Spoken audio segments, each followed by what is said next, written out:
Chapter 3 Consciousness and Disturbed Consciousness. Keywords that will be discussed in this chapter: consciousness, delirium, stupor, twilight state, and automatism. Let's begin with defining consciousness. Rather than merely being awake, it is the process of being aware of one's immediate environment and the capacity to focus our interest on specific aspects of the objective world.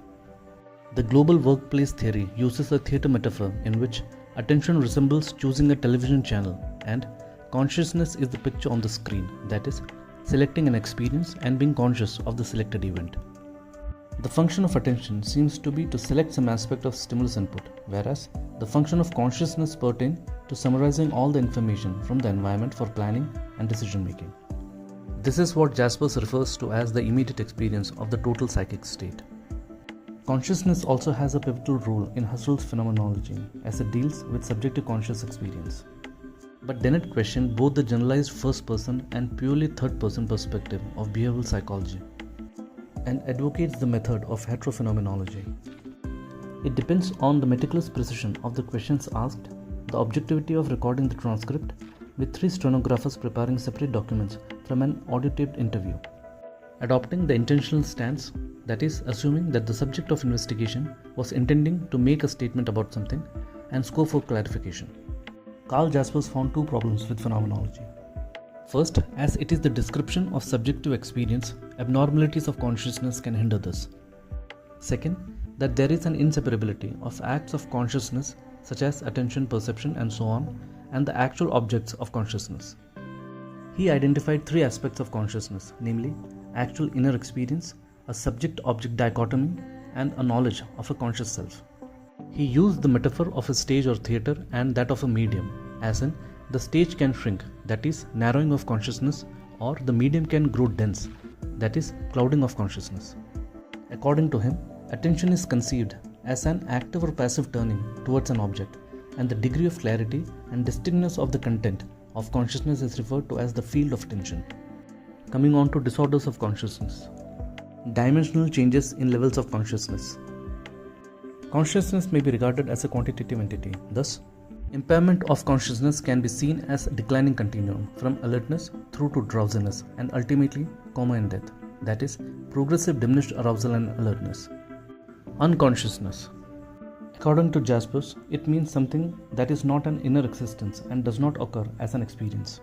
Secondly, something that is not thought of as an object and has gone unregarded. And thirdly, it is something which has not reached any knowledge by itself. In clinical practice, the term unconscious is used in 3 quite different ways.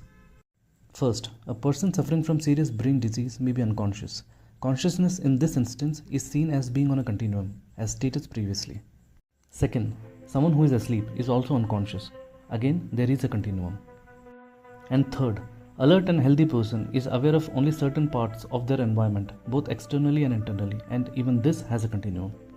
The third meaning of unconsciousness implies that certain mental processes cannot be observed by introspection alone. Among such processes, there are some that have been or may yet become conscious. This is what Freud called the preconscious. There is a strict limit to the number of items, approximately 7, available in the conscious state, and that are therefore capable of being memorized. For an ambiguous stimulus, only one interpretation is possible in the conscious state at any one time. However, multiple meanings are available preconsciously. Similarly, it is difficult to carry out more than one task at a time consciously, but undertaking parallel tasks is usual at preconscious levels. Furthermore, preconscious processes are automatic, whereas conscious ones are flexible and strategic. Unconsciousness, in the preceding sense, is a theory that psychiatrists and psychologists have to explain some aspect of observable behavior. The table here shows the stages of diminished consciousness. The flowchart shows 3 dimensions of unconsciousness. According to Brody, the 3 dimensions of consciousness are vigilance, lucidity, and self-consciousness. Abnormalities of vigilance. Vigilance is the faculty of deliberately remaining alert when otherwise one might be inattentive, drowsy, or asleep. Factors that promote vigilance are interest, anxiety, and extreme fear. Some abnormal states of health can cause alteration in vigilance. Drowsiness is a persistent state and is the next level of progressive impairment of consciousness. And a person will drift into sleep if left without any sensory stimulation. Reflexes are reduced and the muscle tone is also diminished. It might have a variety of medical and organic causes, but in psychiatry, this is commonly seen after overdosage with drugs that have a central nervous system depressant effect, like TCAs. In coma, the patient is unconscious. Reflexes and muscle tone are present but greatly reduced. There are no verbal responses or responses to painful stimuli, and the writing response of posture has been lost. Abnormalities of lucidity. Lucidity can be demonstrated only in clarity of thought on a particular topic. In clouding, most intellectual functions are impaired, including attention, concentration, comprehension, recognition, understanding, forming associations, logical judgment, communication by speech, and purposeful action. The important difference between drowsiness and clouding is that the person might be agitated and excitable in the former. The term clouding should be used for psychopathological states, that is either organic, such as cerebral tumors, or psychiatric, like schizophrenia. Heightened lucidity is the opposite of clouding, and there is subjective sense of richer perception. For example, color seems brighter. May occur in normal healthy people, especially in adolescence, or at times of emotional, social, or religious crisis. It is not uncommon with certain drugs, notably with hallucinogens and central nervous system stimulants. Interestingly, a similar state of awareness may occur occasionally in early psychotic illness. Abnormalities of consciousness of self. It is an ability to experience and to be aware of self. It's both immediate and complex. Qualitative changes of consciousness. Delirium. Lipovsky defines delirium as a transient organic mental syndrome of acute onset characterized by global impairment of cognitive functions, a reduced level of consciousness, attentional abnormalities, increased or decreased psychomotor activity, and a disordered sleep-wake cycle. DSM defines delirium as a condition in which there is a disturbance in attention that develops over a short period of time and that may include other disturbances in cognition, including memory, orientation, language, spatial ability, or perception. These disturbances are not the result of pre-existing neurocognitive disorders. Kramer's account confirmed partial states of arousal, during which some memory functions and belief formation can be present despite apparent unconsciousness. The impairment of understanding, that is, inattention, disorientation, misidentification of others, and development of false beliefs, is a central disturbance in the confusional state and develops slowly as consciousness declines. It is traditional to conceive delirium as being a disturbance of consciousness, but it might be more profitable to think it as a disturbance of sleep-wake cycle. This is why the experience of delirium is akin to dreaming, and why there is evidence that delirium is more likely in individuals with sleep deprivation. Fleminger drew attention to the fact that though the experience of delirium is akin to dreaming, but the delirium is remembered with greater vividness, and that there is difficulty in distinguishing this reality from an experience within an altered state of consciousness. Fluctuation of consciousness.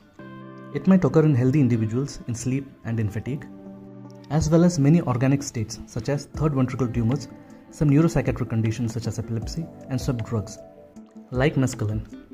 And as mentioned in delirious states, there may be considerable diurnal variation of consciousness.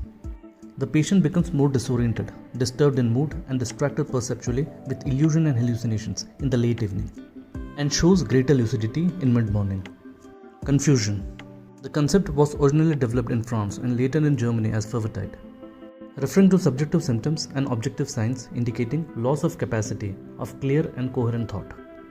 It's a purely descriptive word and does not only apply for clouding of consciousness. Thus, it should therefore be used simply to describe disturbance of thought in either organic conditions such as brain damage or psychiatric conditions such as functional psychosis or powerful emotions in neurotic disorders, and not as a term pathognomonic of organic psychosyndromes. Phenomenologically, therefore, it is simply a description of patient's self-experience or the doctor's observation. Some other terms. Twilight state. It is a well-defined interruption of continuity of consciousness and is characterized by abrupt onset and end, a variable duration which might last from a few hours to several weeks, and the occurrence of unexpected violent acts or emotional outbursts. It is usually an organic condition but might be associated with hysterical dissociation or as an acute reaction to massive catastrophe. The term is reserved for these three features in combination as a psychopathological entity and should be used whenever they concur, irrespective of the cause. The forensic implications of these conditions are therefore important, and it has been used as a legal defense for violent behavior for which the person had subsequent amnesia. And in forensic context, it is important to demonstrate the occurrence of similar episodes with inexplicable behavior before the key happening and other objective signs of physical or mental illness. The Ganser state is a sort of Twilight state in which the organic element is often dubious. Mania POTU or pathological intoxication. This type of Twilight state is especially associated with alcoholism and should be distinguished from delirium tremens, which is a symptom of withdrawal. Keller has identified this as an extraordinary severe response to alcohol, especially in small amounts, marked by apparently senseless violent behavior, usually followed by exhaustion, sleep, and amnesia for the episode. Coit describes 4 components.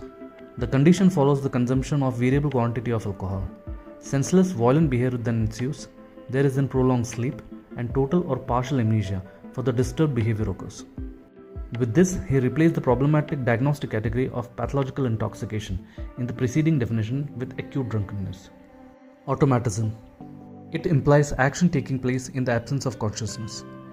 Defined by Fenwick as an involuntary piece of behavior over which the individual has no control. The behavior itself is usually inappropriate to the circumstance and may be out of character for the individual.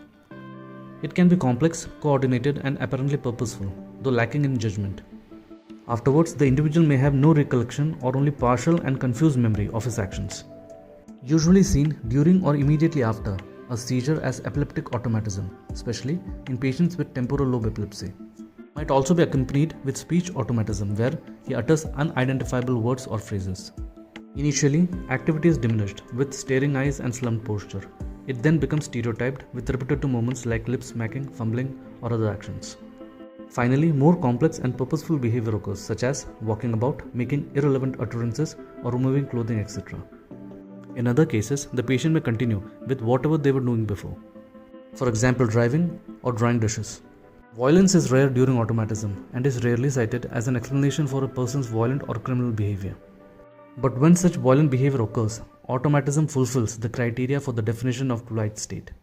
Dreamlike or ONEIROID state. This is an unsatisfactory term not clearly differentiated from Twilight state or delirium. The patient is disorientated and confused and experiences elaborate hallucinations, usually visual, with marked emotional change, which may be terror or enjoyment of the hallucinatory experiences. Occupational delirium could be mentioned in this context. Stupor. Barrels defined it as a symptom complex whose central feature is reduction in or absence of relational functions, that is, action and speech. It is distinct from coma and does not lie on the wakefulness continuum. This term should be reserved for the syndrome in which mutism and akinesis occur in a patient who appears awake or even alert. It may occur with some degree of clouding of consciousness, with the patient looking ahead but not taking anything in. This syndrome is characteristic of lesions in the area of diencephalon, upper brainstem, frontal lobe, and basal ganglia. And thus, the term akinetic mutism has sometimes been reserved by neurologists to describe a much more narrowly defined organic syndrome. A rare but specific condition involving motor pathways in the ventral pons is called the locked-in syndrome, in which there is quadriplegia and anarthria with preserved consciousness and vertical eye movement. Organic stupor should be differentiated from functional stupor, that is, akinesis and mutism in conscious patients with schizophrenia, affective psychosis, and dissociative states. As can be expected, this is clinically perplexing. Psychiatric definition demands that the functional stupor occurs when there is complete absence of any voluntary movements in clear consciousness. And as previously stated, it is not possible at the time of observation to know whether consciousness is quite clear or not.